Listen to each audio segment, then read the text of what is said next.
So I'm filming this after performing my push-up video for those who saw it.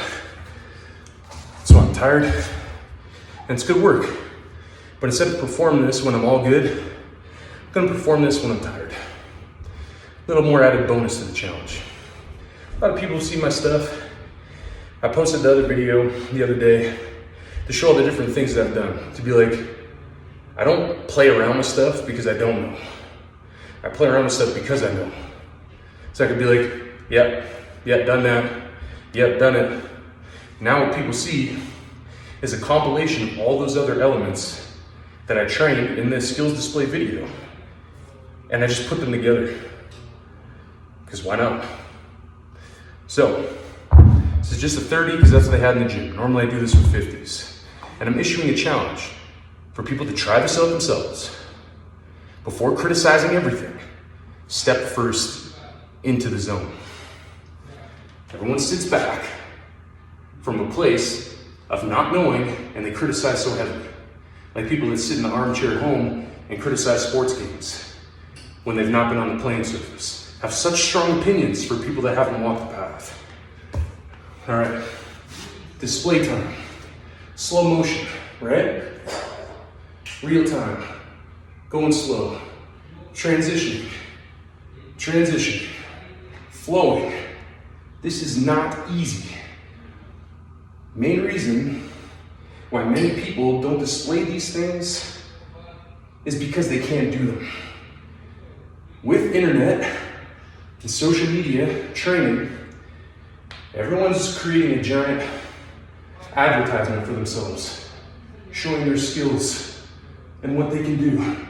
So if they have anything to add to that resume, they're gonna show it.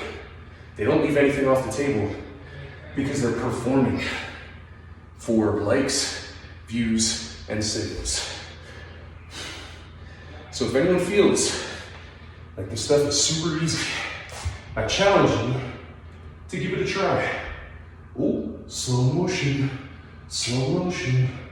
What? Super easy. Transition. Give it a try. Step up to the plate if you feel like you got the juice.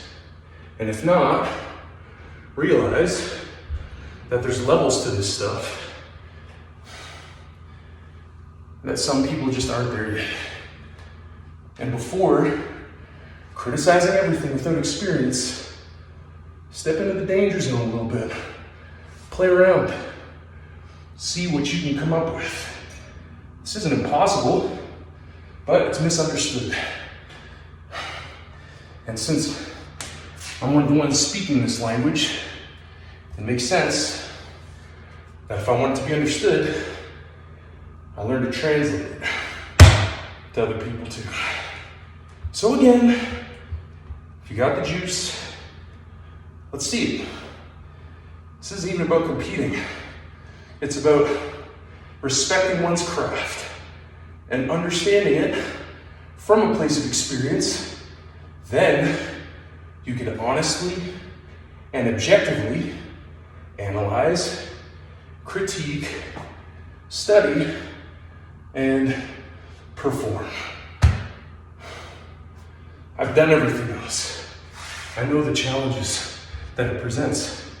And because I'm always looking to improve my craft, I combine it together to create an ultimate challenge. Before, for me, that was football.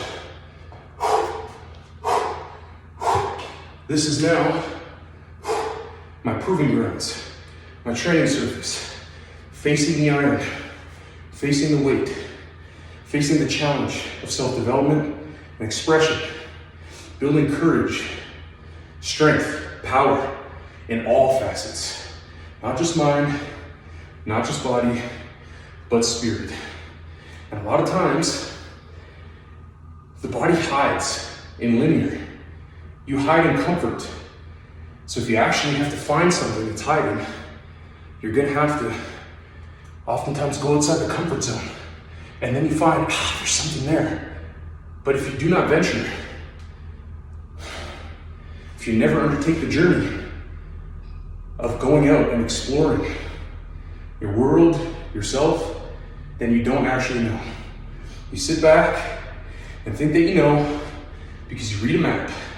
And you're like, because I've read this map that someone else did with their cartography, then I can claim like I've walked the land.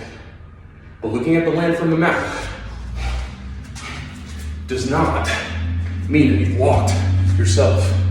And for everyone, it's not supposed to look how I look. They're gonna have their own version, their own flow, their own style. Like graffiti, everyone has their own tag. Even if they're all graffitiing, everyone has their own tag. Just because everyone's skateboarding, they have their own set of tricks and how they perform the tricks. Everyone makes their own song. It's understood in every other aspect in life, it seems like, and least in the movement world. Go figure.